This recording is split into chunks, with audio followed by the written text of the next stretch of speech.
It's a covenant cleanup. We say stupid things all of the time. No!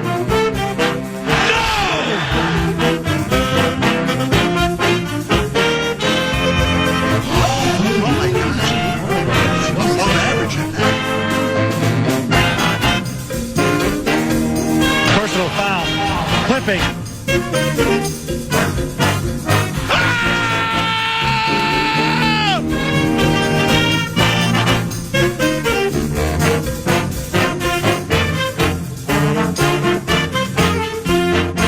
Shall we begin?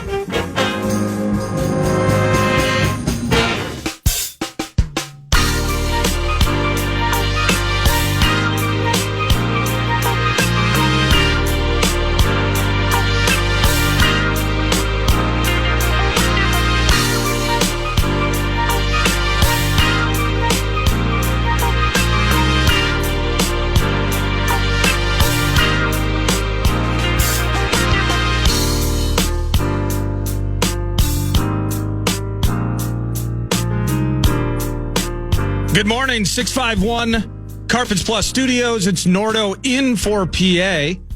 The host of 9 to Noon returns in earnest tomorrow. We're pumped to lift off the 2024 Minnesota Wild season. We'll be doing it'll be a little bit different version of a Vox in the Box show. I believe it's at Tria tomorrow for the morning skate, but the head coach in the mix, the general manager in the mix, maybe former Wild goaltender Alex Stalock in the mix. It's going to be an absolute blast tomorrow.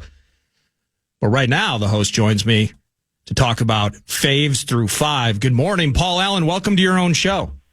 Yeah, what incarnation compelled you to text me to come on this radio show on a vocal maintenance day? No, I know that the voice is, by the way, the water trick is working beautifully. And so this might actually be a cure for the vocal maintenance moving forward.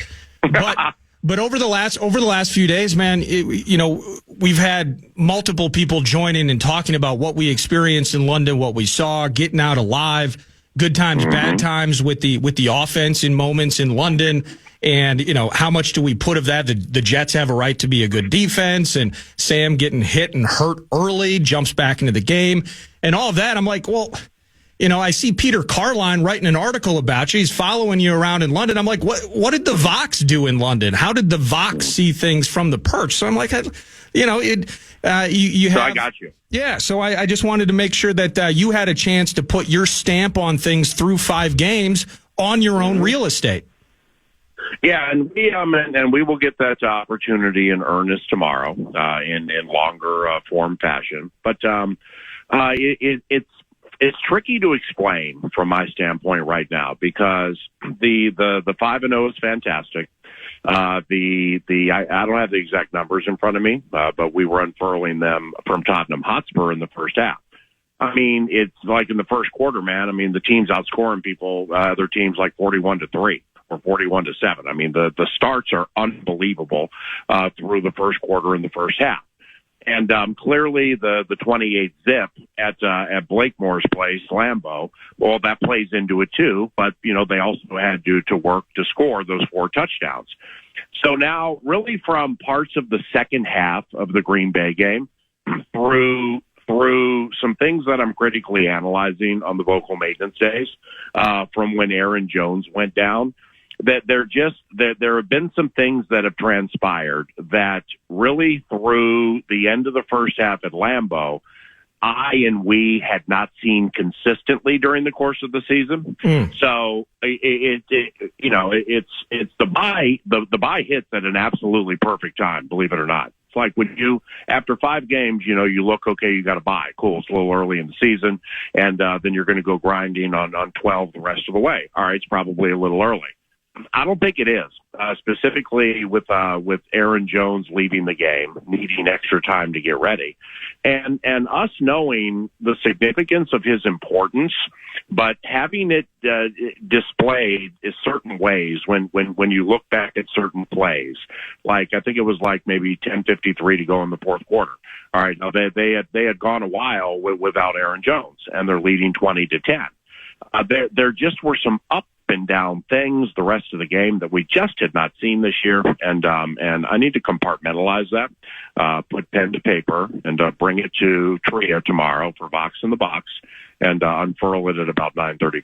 I love that. And while you're sipping your lemon water, I have my cold press here.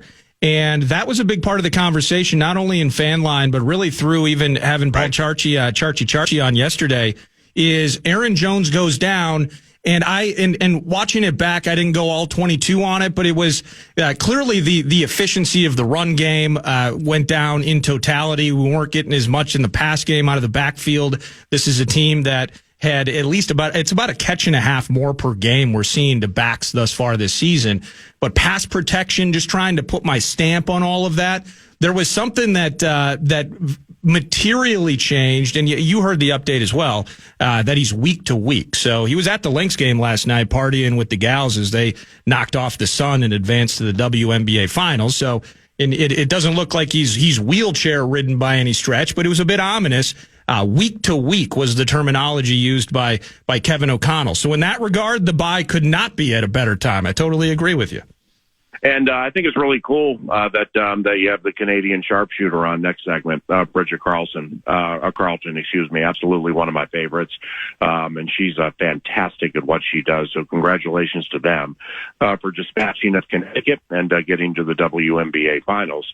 But I mean, you know how I operate, man. I mean, it's not like I obsess over it or anything, but it's yes, and I've heard it a million times. Bursic, I'd say right when Jones went out after one series on the broadcast, I mean, Pete was all over it. I don't know exactly what he saw at that moment, but he's like, holy cow, I mean, some things have changed here. And, but it doesn't necessarily mean that things dramatically change with the Vikings. Right. Okay. See, it's like Jones leaves, things change.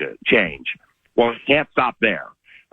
Because there are things that change where if they can't get around them, then games are going to be more tenuous. Yeah. And it's not like I at no point during the Tottenham Hotspur game thought they were going to lose. But before the Gilmore interception, that really was the first time. You have HOF, who's starting to catch a little fire, and Garrett Wilson's targeted like 20 times. So he's finding his feet. Lazard scores a bunch. Brees Hall and Braylon Allen, they were okay. The Vikings did terrific against the run, but HOF was moving down the field a little bit, and it was a little more tenuous than I thought it should be. You know what my take was in the Green Bay game. O'Connell goes for it on fourth down, goes against the field goal. I'm cool with that. I like dagger mentality.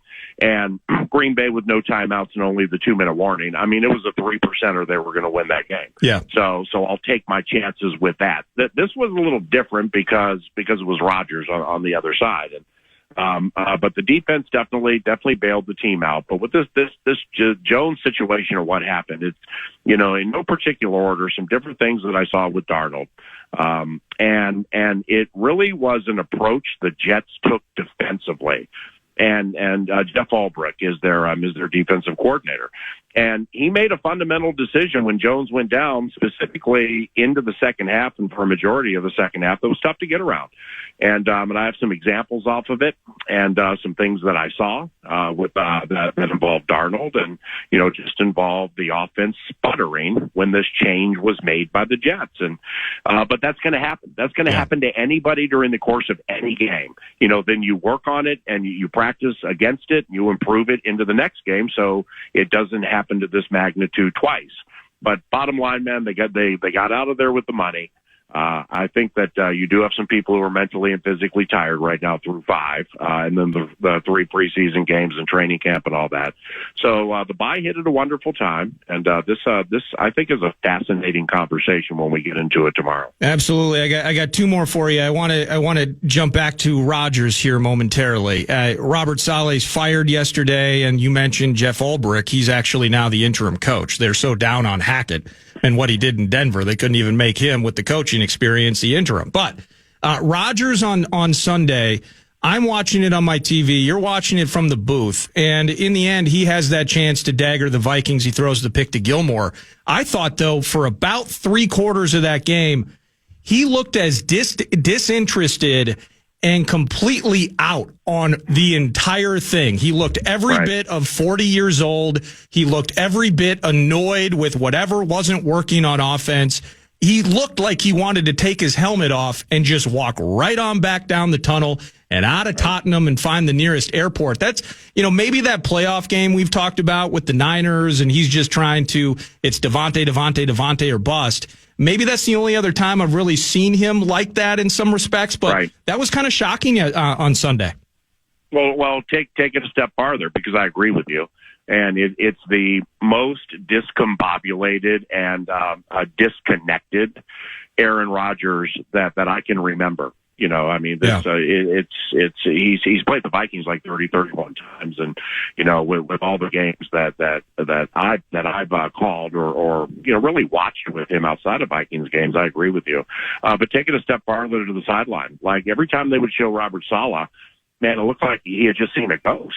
I mean, it was just his face was just emotionless, and his countenance wouldn't change. Well, then he gets fired. So, I mean, there were clearly some situations going on with that team where really, if you think about the competition they just beat, the defense, that they tried to beat and they got close, the defense and the way it played and plays, and the fact that even without Jones, Addison and Jefferson are still tough covers. That was actually a really good performance by the Jets, despite adverse situations where a coach is going to get fired. Holy cow! Yeah, defensive head coach. His defense is top 5, and he's ousted. So there's something under the covers there that eventually will percolate to the surface. Last thing for you, with Sam Darnold in particular, whether it was the knee, I believe in the Texans game. So maybe that got a little balky early on in the London game. Catches one in his kind of rib sternum area, leaves for a play. How about Mullins with that fade ball to Jones, by the way? But then Sam's back in, does his thing. I'm curious, just through 5 and kind of moving forward, do we have to change the way? Well, we absolutely have to change the way that we that our expectations are set for Sam, the way that we analyze his game. Expectations prior to the season wiped away with what we've seen through 5, but whether it may be a little nicked up into the bye, so it's good timing for him. He throws the pick. I think it was a bad decision. He was trying to, there were a lot of dagger balls, some 50-50 deep balls. Were there things available over the open? But really kind of the September NFC Offensive Player of the Month, his worst performance as a Viking might be against the best defense he's faced as a Viking. So all of that in the mix through 5, how are we altering our analysis, our perception and perspectives of Sam Darnold, who's we're going to move forward with against the Kitties in about 11 days? I think we can agree through 5 that, Darnold performing better than he's ever performed in the most organized offensive system with the best players with whom he's ever played. Those are things that, people have said. Yep. And, for those who are not surprised Darnold is succeeding, and I think you and I would be 2 of those people. Now, we're not going to qualify levels here and be like, Nordo said 13 touchdowns. I said 9. So-and-so said this. So, no, it's not like that. It's just, will he be the same guy he was with the Jets in Carolina, or will he not? And the majority of takes, specifically nationally, were, okay, good luck to you. You're going to win 7 games because you're using that guy. Okay, well, that's lazy and that's foolish. So that's wrong. And that was always going to be wrong. Now, on the other side of it, with the September Player of the Month and the way the first 4-ish games went, well, that was very difficult to get to also, unless you're in the building and, you can cast your gaze the way of the future and you know what's coming. All right. So we shared this several times. They were very high on what they got from Sam Darnold in organized team activities, training camp, and just with the whole learning process up to the season. So his performance does not provide surprise within the building.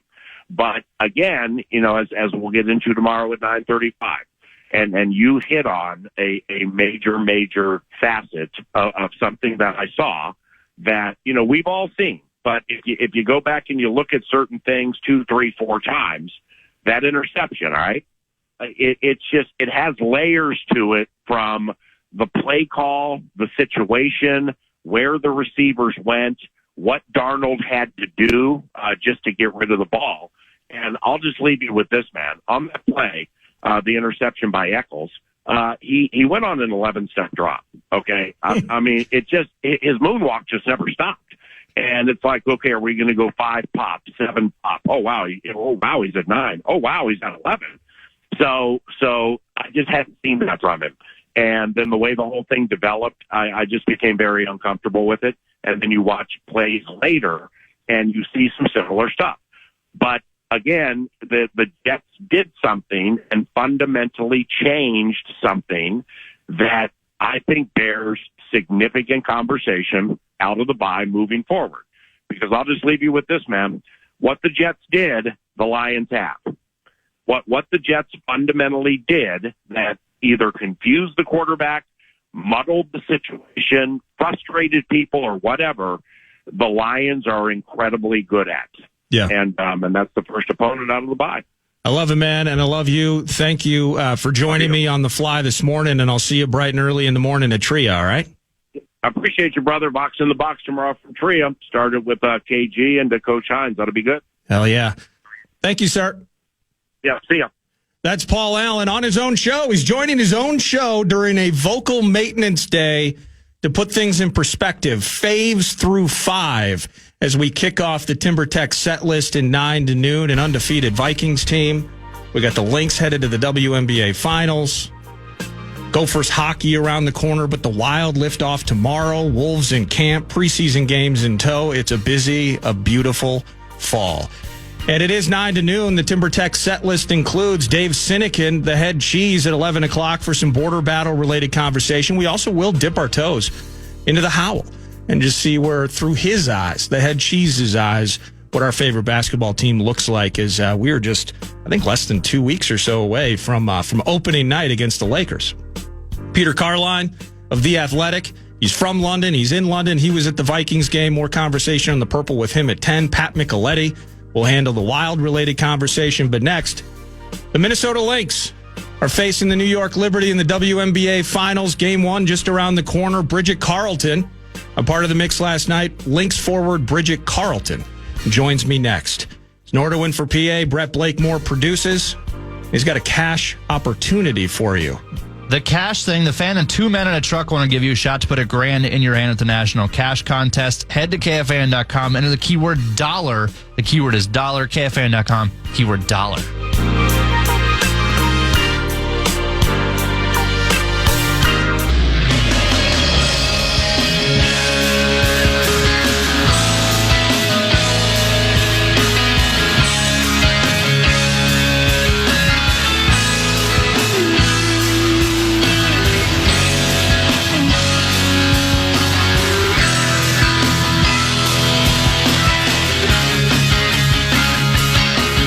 Cleanup.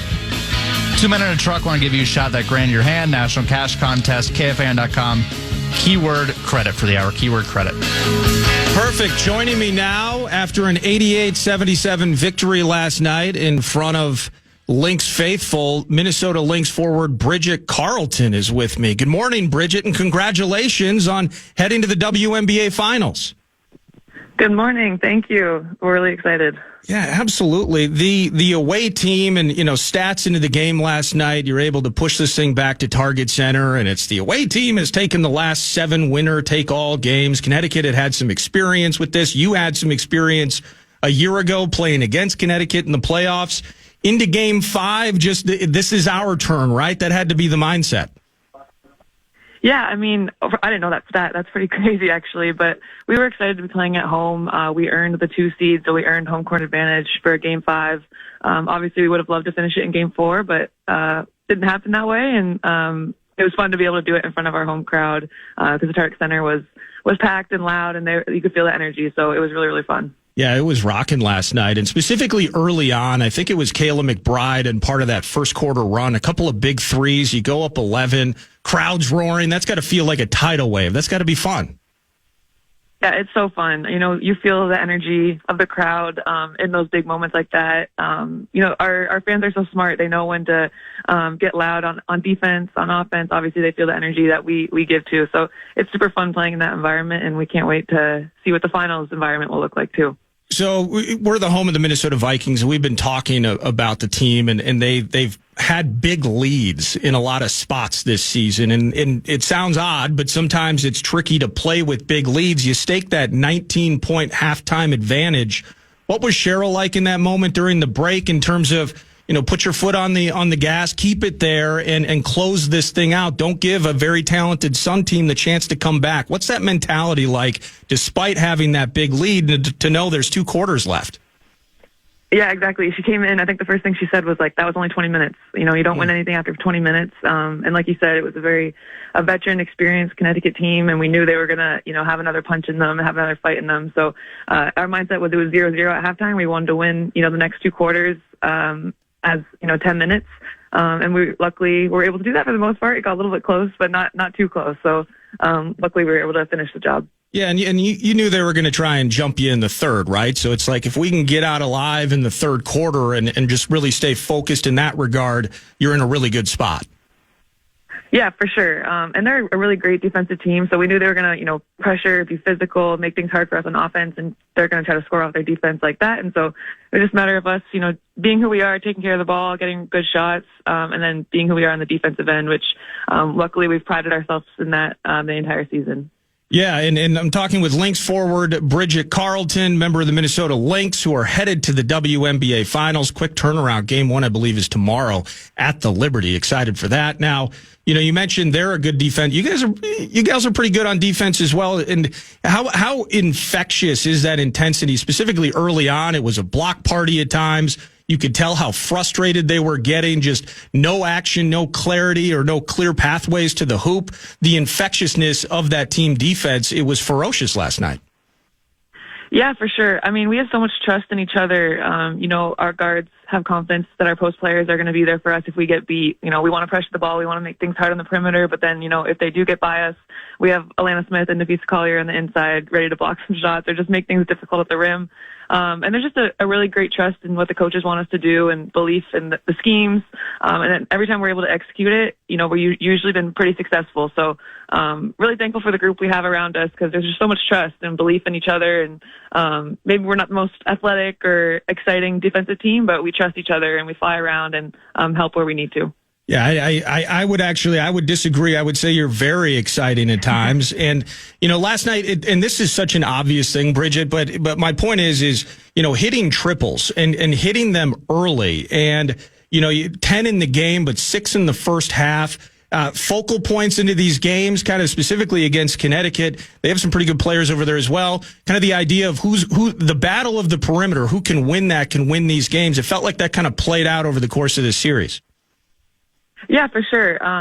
Playing a 5-game series is so fun because, every game brings something different. And last night, luckily, we were able to, take the lid off the basket early and knock down some shots. And that makes it hard for the defense. When we're hitting threes like that and a number of people hitting threes, not just one person, then it makes things easier on the inside for Fee and Land to, do work in the paint. So it's really fun. I know we've been playing like that all season. And, to see the lid go off the basket, like I said, early and get the crowd into it, that was a lot of fun. And hopefully we can do that again tomorrow in game 1. Exactly. And a couple more for you here. And let's focus on what starts tomorrow. And your team has had some awesome and really fun games and matchups with the Liberty this year. What are you looking forward to with that?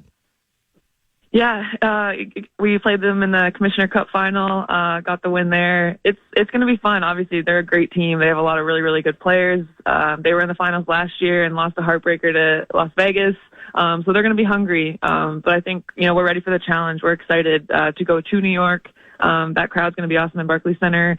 It's going to be a lot of fun. I think, just the 2 best teams in the WNBA all season competing for a championship. I think that's just super exciting, and I'm really excited to see, what we can do and hopefully, steal some games on the road. Absolutely. And you mentioned that Commissioner's Cup. I believe it was you, the superstar of that game. You had 23 or 24 points in that game, didn't you?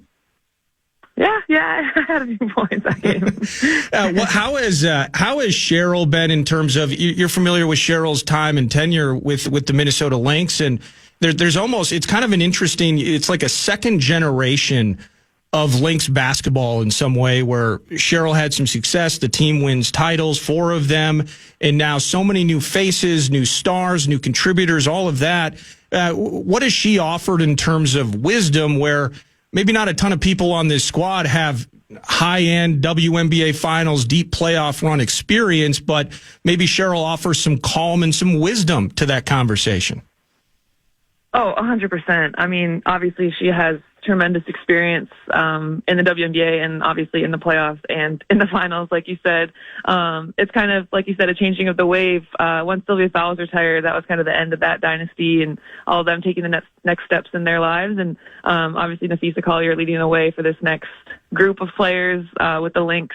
And I'm really honored to be a part of it and happy to be a part of it. But yeah, Cheryl, I mean, every time she comes into the locker room, we have full trust in what, her game plan is going to be, her messages to us. She has so much confidence in us. She knows when to stay calm. She knows when to get on us. She knows, in game, when to call timeout. She knows like the highs and lows of a series. And so, we lean on her for that. And all of our coaches, actually, they all have a lot of playoff experience. So we're really thankful for them. And, it's been a lot of fun. And it's been a blast as an outsider watching your team and watching this run. Excited to see the Lynx at the Liberty tomorrow night. And congratulations again. I really appreciate you. Kind of a short turnaround. I didn't know how long the celebration might last evening, but I'm so thankful that Abby with Lynx PR was able to track you down and that you were able to give me some time this morning. Absolutely. No problem. Yeah. Quick celebration because we got to get ready for game 1 tomorrow. Thank you. All business. Absolutely. Thank you so much. That's Bridget Carleton, Minnesota Lynx Forward, 88-77. And it's just the tidal wave so early last night. It was really impressive. I mentioned that early run by Kayla McBride, but it was an absolute feast from the perimeter in the first half. And Courtney Williams was hitting her shots. And I don't think the team had a freaking foul until like midway through the second quarter. This thing was on tilt almost from the jump. So impressive what the Lynx were able to put on the sun last night. Nafisa Collier, of course, has been the biggest story, the star of the show throughout the season. She really got going and just shut that door. So congratulations to the Lynx, and they have an opportunity. They're pursuing their 5th WNBA championship. And I love the way that Bridget put it is, as soon as Sylvia Fowles retired, that kind of ends the story of that dynasty that took place. Why not start another one? Why not these ladies? So it's again such an awesome season, and it's culminating with really the 2 best teams in the WNBA punching it out for the title. So game 1 is tomorrow night. I believe game 2 is Sunday. I wish I should have that absolutely in front of me. So that's my L. But let's see here. Yes, indeed, it is Sunday. Both of those in New York, and then game 3 would be Wednesday back here at Target Center. Thank you so much to Abby from the Lynx and, of course, Bridget Carleton for joining me today. We are your home for Lynx basketball, and when we return, we're also your home for Vikings football. And we're going to do some Vikes Bites, and KO, Kevin O'Connell, spoke to the media yesterday, so some bye-week cuts from the head coach and Vikings-related conversation around the corner. It's Nordo in for PA on The Fan. Attention comedy fans, the one and only Sebastian Maniscalco is coming to XL Energy Center. Get ready for an unforgettable night of laughter and fun when he takes the stage Friday, February 14th. Tickets on sale now. KFAN.com, keyword calendar for more info. I love it, and it's not surprising. And it's not a bad thing either. But it's kind of funny, Brett.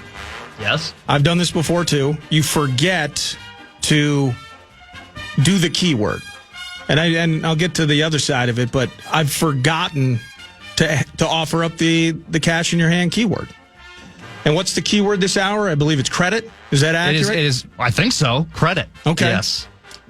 If I forget to announce the keyword. Now, by the way, this is not the listener's fault. This is the fat producer's fault for not offering the keyword. There's money on the line here, and they want it. Potentially. They want the keyword. KFAN.com, 2 men in a truck, the whole thing.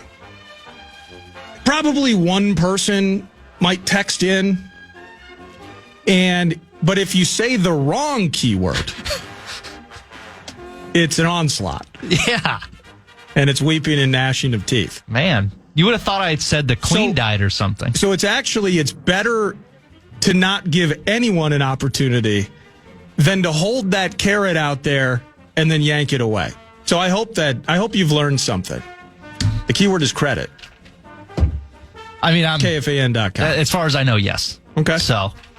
Well, we haven't gotten any more text messages. Man, people are down on you right now. Holy cats. I know. They're not down on the Lynx. Thanks again to Bridget Carleton. And they're not down in totality on the Minnesota Vikings, who are 5-0 as they enter the bye week. It's time for Bites!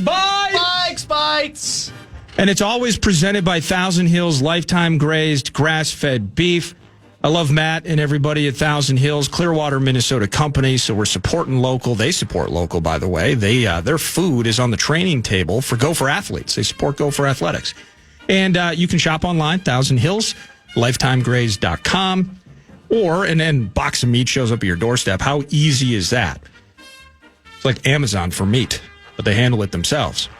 Local Coburn's, local co-op locations. So thank you so much, and thank you always, Thousand Hills. Vikes Bites, where are we headed to first, Brett?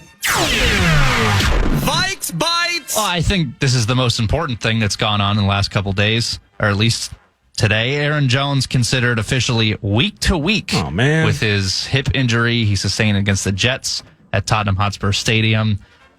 I mean, we knew. Do you have any audio on that potentially? I potentially do.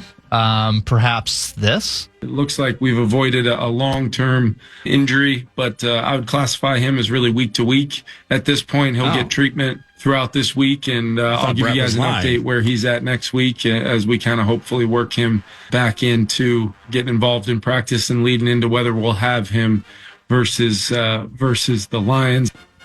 No offense to you, Brett. I needed to hear it from the head coach. That's fair. So I understand. You can continue now. Is there?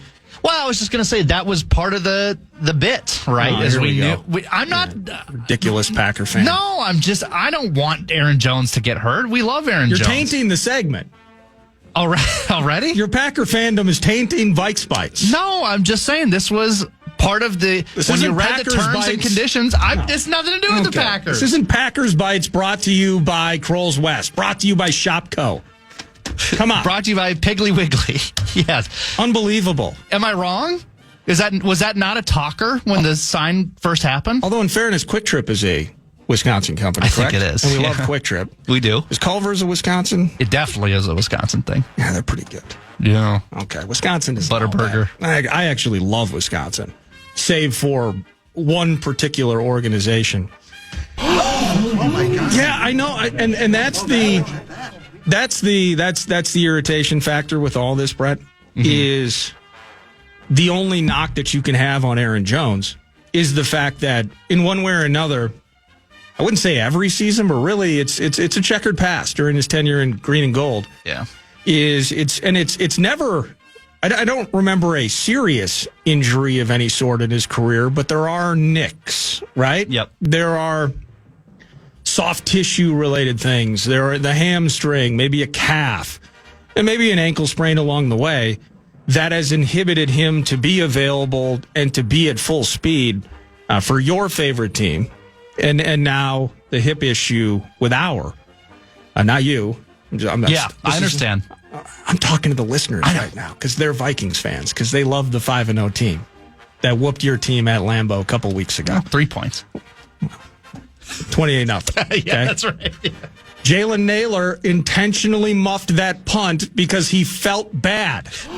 He felt so bad. Above average. And he knew that his favorite team, my favorite team, the listener's favorite team, had to stay humble. So that was all part of the plan. Okay? All right. The 5-play, 90-some yard drive that you guys went on or late in that game. Garbage time. Didn't count. All part of the plan. Flores said, go do whatever you want. He said it's a free day. It's a free drive for the Vikings defense. That's what he did because it's about staying humble at 5-0. This is worrisome. It's a hip. He's never been seriously injured, but we saw this, and it was part of that the chat. I texted the announcer. I said, look, this is your show. This is your real estate. I'm hanging out. I would love for the announcer, and I believe that the 9 to noon faithful would as well, hear your perspective on what you saw in London. And that's a massive part of the conversation post-London and moving forward is how different that offense looked without Aaron Jones. I'm not in the camp of, and I've heard it. I know Saucy and the Power Trip and others have kind of, okay, so who's available? Should the team be trading for a running back? We don't even have an idea exactly of how detrimental this injury or how big of a setback it is, how long it's going to take. Week to week certainly sounds at least mildly ominous from the head coach. And so maybe availability for the Lions game is in doubt. If you're 5-0 into the bye and you have dreams of competing for NFC supremacy, Aaron Jones and his health, it ain't about the Lions game. It's about December. It's about January. I'm not even going to name the other month because, frankly, I'm nearly 40 years old. I don't know what it's like to play in that next month. I was born in 84. Never seen it.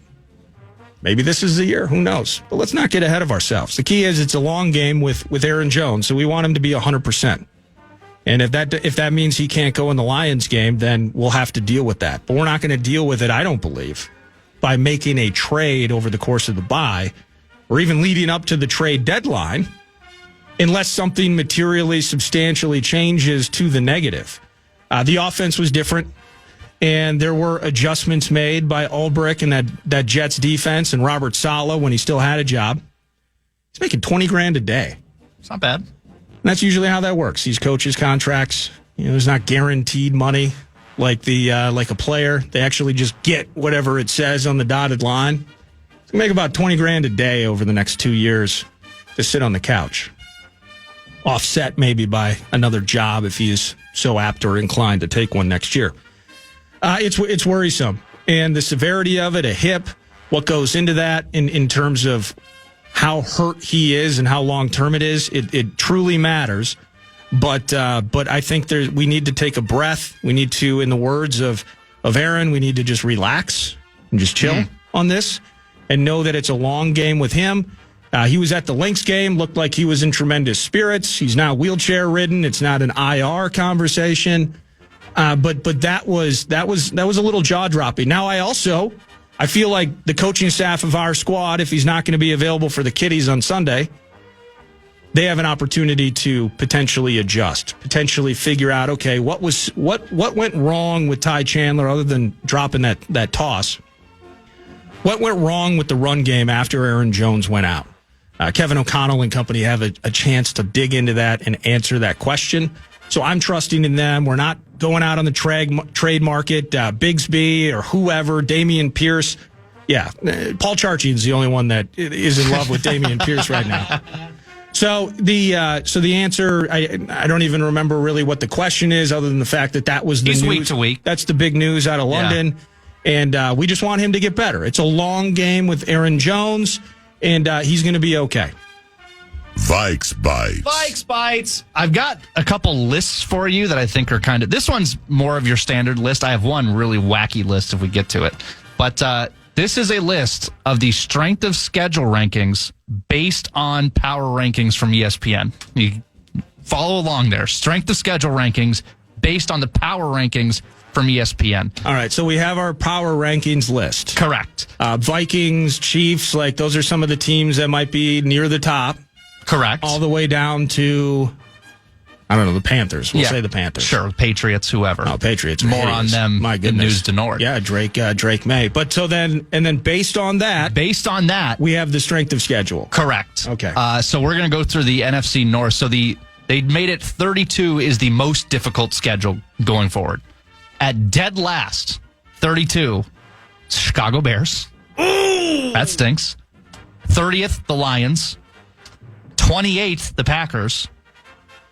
And your Minnesota Vikings are at 18th. So right in the middle of the pack, but they have the easiest schedule, according to ESPN, out of all the NFC North teams. Your thoughts? I'm actually surprised. And, despite the weaving, winding road to get to the reasoning for I actually thought the Bears had a pretty nice schedule heading their way. So I'm kind of surprised that they would be, quote, dead last. Or in this case, you're saying they have the hardest schedule. But in terms of the Vikings, though, I guess my thoughts are this.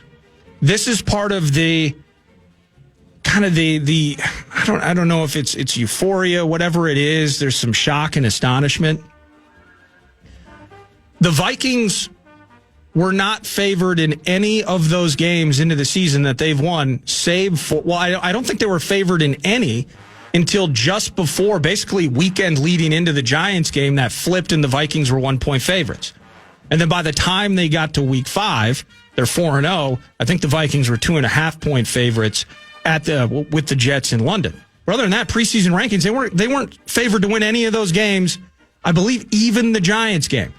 And someone could correct me on that. But my point is at least 4 out of 5. But after that, Kitties, another difficult one. Favored to win the NFC North. They're going to roll right past us. They put a Philly special on Seattle. They're going to do it to us. Aiden Hutchinson, the whole thing. And so maybe some of those perspectives have changed as well. But the Rams on a Thursday night, it's going to be tough, but that's a potentially winnable game.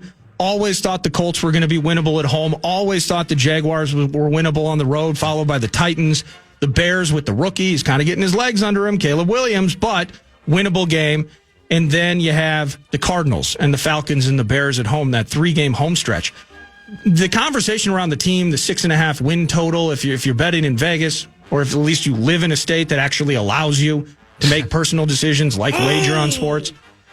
The conversation around the 6.5 was you're gonna get an absolute blitzkrieg gauntlet butt kicking before the bye, but then the sky opens up and the sun shines a little bit, and you can do some damage there in the middle of the schedule. Then what are you really going to see from the Seahawks late? Really tough to project that, but potentially a winnable game. And then you finish up with a border battle, and you're at Detroit. And if you're just super optimistic, Week 18, that final game, maybe it means something if this team can pull it together. Well, now it's completely different. But for the most part, that story is still in the same. From a team that was supposed to be 1-4 to a team that is now 5-0. The Rams, that looks more gettable than it did before the season. The Colts are just in a bind right now with the oft-injured quarterback, Joe Flacco, making plays, of course, but that team gives up a ton of points and you can run for a mile on them. The Jaguars are hideous right now. The Titans are hideous. The Bears, I like us against the Bears right now. The Cardinals, Kyler's tricky. And Jonathan Gannon is trying to figure out that defense isn't absolutely horrible, but they're a plucky team. They just came back from 13 down in the Bay against the Niners. So the Cardinals, but we're at home. I like that. I like us at home against the Falcons and Kirk Cousins. And then I love us at U.S. Bank Stadium in primetime, Week 15, hosting Caleb Williams and the Bears. So that schedule that we were looking at where, if we can just stay alive, if we can just stay conscious, stay healthy, and stay competent through the bye, we can make some hay. That's still the story. The only thing that's changed is that this team is not 1-4. They're 5-0. And so that's what is making this whole thing. It's weird. We're loving on Sam. This defense is incredible. Massive leads in games. But those games are. This is really, really fun. That's what's in front of us right now. And out of the bye, let's see how this Lions game goes. Let's hear about this health of Aaron Jones and everything. But we keep this thing rolling. Start thinking about first round bye potentially, which and currently as it stands, still super early. The Vikings are in the catbird seat. Really good things lie ahead of them if they can continue what we've seen through 5. Oh, one more. Vikes Bites! Vikes Bites! Vikes Bites! Vikes Bites. I love that one. That's my favorite. Vikes Bites! Have you heard of something called ANY/A? This is a real football stat that I found because it's the bye week and we needed something. What is the acronym again? ANY/A. Is that adjusted net yards per attempt? Yeah. Okay. See, I've never heard of that. I don't care. Okay. You pay the $8 a month for StatHead. Okay, and you get all sorts of things on Pro Football Reference you wouldn't get. So your NFL leaders. I don't even get to expense that. By the way, that's ridiculous. It's unbelievable. That $8 you're never getting back. Your ANY/A, your adjusted net yards per attempt leader in the entire NFL through Week 5. Your Minnesota Vikings. with 670.6. I don't know what that means. Your usual suspects, number 1, the Vikings, number 2, the Bills, number 3, your Green Bay Packers. Bottom of the list, Panthers, Browns, Patriots. So clearly there's a trend of who's a good football team and who's a bad football team, especially judging by the bottom. That's pitiful. But your Vikings, all the metrics say the Vikings are as good, if not better, than their 5-0 rankings. Your thoughts? Well, my thought is that this offense is being executed about as well, probably better than any of us could have thought, with Sam Darnold at the helm and Kevin O'Connell really coaching this thing into reality and creating, drawing lines for, or setting lines for Sam Darnold to draw within. And he's not without his mistakes. I think he's had a pick in 4 of the 5 games. Something, we were talking about faves through 5, maybe something to think about during the break and just kind of ponder and look back at games. Sam Darnold has taken, I believe, 4 sacks in 3 of the 5 games. He's been sacked 4 times in 3 of the 5 games. Is that on him? Is that on the offensive line? Ed Ingram, I have to say it, through 5 games, and I wish that it was different. And there are moments of really good Ed Ingram. He's just been putrid. I mean, just for the most part. And that's, again, watching TV copy. I'm not going play-by-play in the All-22 by any stretch of the imagination. Ed Ingram has not been very good, and he has given up a ton of pressures and more than his fair share of sacks. I want to know why Sam Darnold is getting sacked so much. Because whether it was the knee in Houston, it was the hit to the rib/sternum area, midsection coverall with that.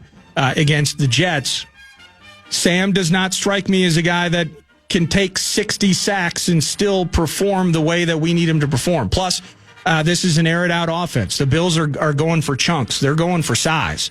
And we maybe were frustrated in the Jets game, but we were loving it in previous games when it was working, is we're trying to dagger people over the top. We're scheming guys into space, and when Darnold hits them, they're running. It's off to the freaking races.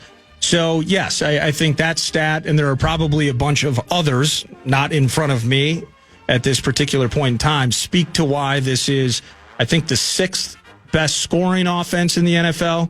Of course, on the defensive side, doesn't hurt. I think they're the 4th best scoring defense in the NFL, but then we're putting points on people, and specifically in the first quarter. Have we allowed maybe 3 points in the first quarter all year, the Minnesota Vikings?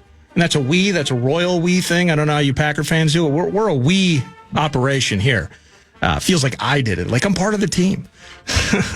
but it's been so impressive to watch.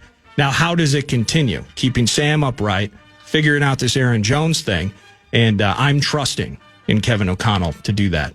That is Vikes Bites. Brought to you by Thousand Hills Lifetime Grazed Grass-Fed Beef. When we return, Peter Carleton of The Athletic. He's calling in from London.